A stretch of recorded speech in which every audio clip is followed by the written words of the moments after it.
ये कहानी है राज और पूजा की। राज जो कि मध्य वर्गीय परिवार से था और पूजा एक बहुत ज्यादा अमीर घर की लड़की थी। दोनों एक ही गांव से थे, इसी कारण दोनों कॉलेज साथ में ही आया करते थे और जाया करते थे। ऐसे में राज और पूजा दोनों में काफी ज्यादा गहरी दोस्ती हो गई थी।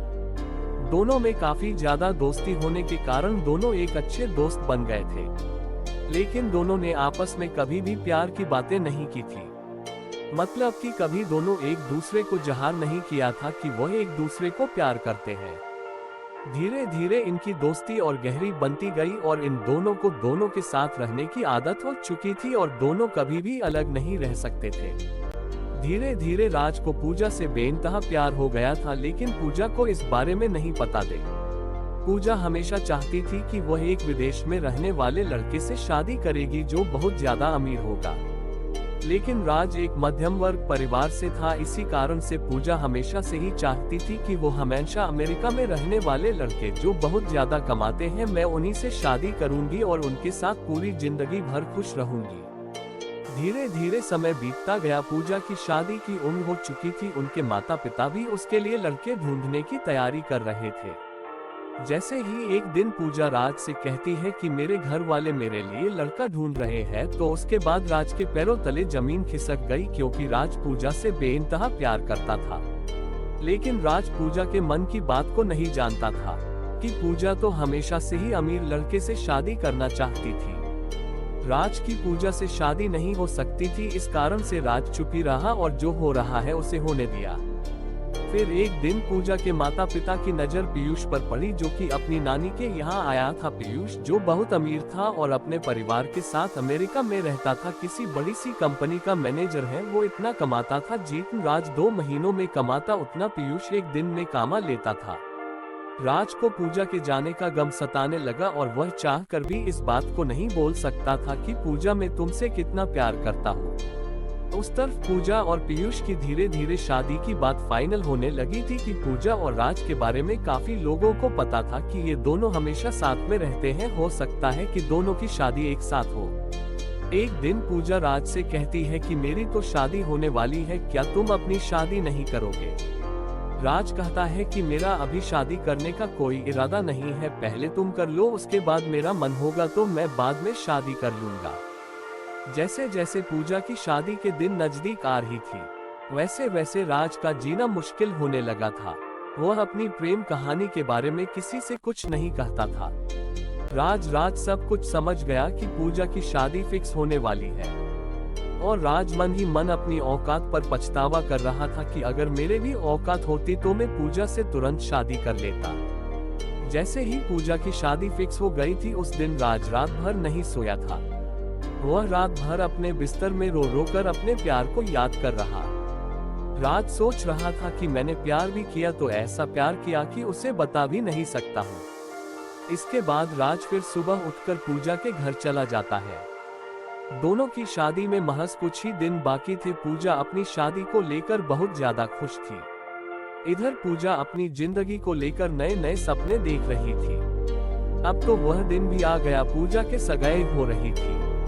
फिर भी उसके एक ही दिन बाद पूजा की शादी थी। सभी मेहमान आ चुके थे। राज मेहमान की खातिरदारी कर रहा था तथा अब तो बाराती भी आने वाले थे पूजा की, और राज वह बारातियों की खातिरदारी के लिए खड़ा था। अब तो पूजा की शादी हो गई थी। पीयूष बस के साथ घूमने फिरने के लिए तथा हनीमून मनाने के लिए कहीं दूर जाने वाला था। राज मन ही मन उदास हो रहा था। उन्होंने पूजा को लेकर खो गई चिंता ही छोड़ देते, क्योंकि अब तो पूजा की शादी भी हो गई थी, अब तो कुछ नहीं होने वाला था। पीयूष और पूजा दोनों साथ में घूमने के लिए चले जाते हैं। दोनों साथ में जब घूमने जाते हैं, एक मॉल में शॉपिंग करने के लिए जाती है पूजा और पीयूष दोनों। जैसे ही मॉल में शॉपिंग करने के लिए अंदर जाते हैं तो पीयूष को किसी प्रकार का काम याद आ जाता है। वह कहता है कि तुम गाड़ी लेकर अपने घर चले जाओ, मैं काम कर कर घर वापस आ जाऊंगा। जब पूजा गाड़ी लेकर घर आ रही थी तो गाड़ी में मोबाइल बजता है, और वह मोबाइल पीयूष का था जो जल्दी जल्दी में कार में ही भूल गया था। और उसी नंबर से बार बार पीयूष के मोबाइल में फोन आ रहा था, जो कि किसी लड़की का था। ये देखकर पूजा को गुस्सा आ गया और उसने सोचा कि यह कौन लड़की है जो मेरे पति को फोन करती है।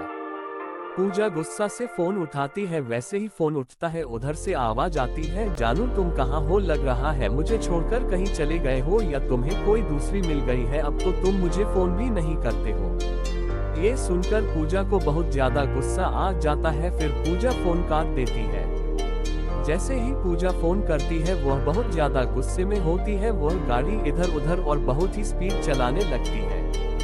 गाड़ी स्पीड चलाने के क्रम में उसके सामने एक बहुत बड़ी गाड़ी आती है और पूजा गाड़ी को कंट्रोल नहीं कर पाती है और उस गाड़ी में जाकर टक्कर मार देती है। पूजा जैसे ही पूजा की गाड़ी टकरती है वो बेहोश हो जाती है। अब तो पूजा की बहुत ज्यादा हालत खराब हो गई थी, उसके सिर से बहुत ज्यादा खून निकल रहा था। जैसे ही इसकी जानकारी पूजा के घर वाले तथा राज को मिलती है, वो तुरंत ही दौड़े दौड़े शहर जाकर अपनी पूजा को उठाकर हॉस्पिटल लेकर आता है। हॉस्पिटल ले जाने के क्रम में पूजा की हालत बहुत ज्यादा खराब हो जाती है, जिस कारण से उसे बहुत ज्यादा मात्रा में उसके सर से खून भी निकल रहा था। ये देखकर राज को बहुत ज्यादा फिक्र होने लगी थी, लेकिन फिर भी वह पूजा को संभाल कर हॉस्पिटल लेकर गया। हॉस्पिटल लेकर जाने के बाद डॉक्टर चेक करता है और कहता है कि इसके सिर में चोट आई है, पूजा के दिमागी हालत सही नहीं है। हो भी सकता है ये पूजा को अब कुछ याद भी ना आए और याद आने में कितना दिन लग जाए ये कह भी नहीं सकते हैं। उस समय तक अब तो पीयूष हॉस्पिटल आ चुका था। डॉक्टर की यह बातें सुनकर पीयूष कहता है कि अगर इसे याददाश्त नहीं आएगी तो मैं इससे नहीं रखूंगा। अगर इसकी स्वास्थ्य सही नहीं रहेगी तो यह मैं कौन सा काम आएगी। इससे बेहतर होगा कि मैं कोई दूसरा शादी कर लूंगा। ये बात पीयूष कहता है पूजा के माता पिता से, लेकिन पूजा के माता पिता भी इन सभी बातों को नहीं बोलना चाहते थे, नहीं सुनना चाहते थे, क्योंकि उसके बेटे की तबीयत बहुत ज्यादा खराब थी। वह जल्द से जल्द चाहते थे कि उनकी बेटी पूजा पहले जैसे हो जाए, उसके बाद जो होगा देखा जाएगा।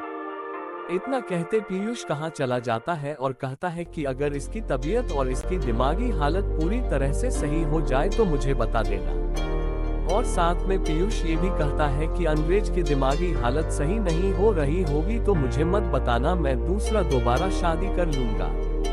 ये सब सुनकर पूजा मन ही मन रो रही थी, लेकिन राज उसे दिलासा दिला रहा था कि सब कुछ सही हो जाएगा, तुम बस ठीक हो जाओ। पूजा का इलाज इधर हो रहा था, वह पीयूष मजे कर रहा था। कई दिनों के बाद धीरे धीरे पूजा की तबीयत में सुधार हो रहा था। यहाँ देखा कर सभी खुश थे, लेकिन वह सबसे ज्यादा राज खुश था। पूजा की तबीयत ठीक होते ही उसके माता पिता उसे अपने घर लाते हैं और उससे वह हुई सारी बात पूजा को बताते हैं। यहाँ सब सुनकर पूजा जोर जोर से रोने लगी, तभी दरवाजे पर कोई आता है। जैसे ही पूजा देखती है तो उसे वह राज दिखा और पूजा दौड़ कर जाती है, राज को जोर से कस लेती है, फिर रोने लगती है। राज पूजा को चुप करते हुए कहता है कि मेरे रहते हुए तुम्हें रोने की जरूरत नहीं है। क्या हुआ अगर पीयूष ने तुम्हें छोड़ दिया? राज घबराते हुए कहता है कि मैं करूँगा तुमसे शादी। वह खड़े सभी लोग सोच में पड़ गए। पूजा ने मन ही मन सोचने लगी, जो लड़का मेरे साथ हर समय खड़ा रहा बचपन से लेके अब तक, उसने मुझे कभी रोने नहीं दिया। राज फिर से पूजा से पूछता है क्या मुझसे शादी करोगी? पूजा ने भी हाँ कहा दिया और दोनों की शादी धूमधाम से हुई।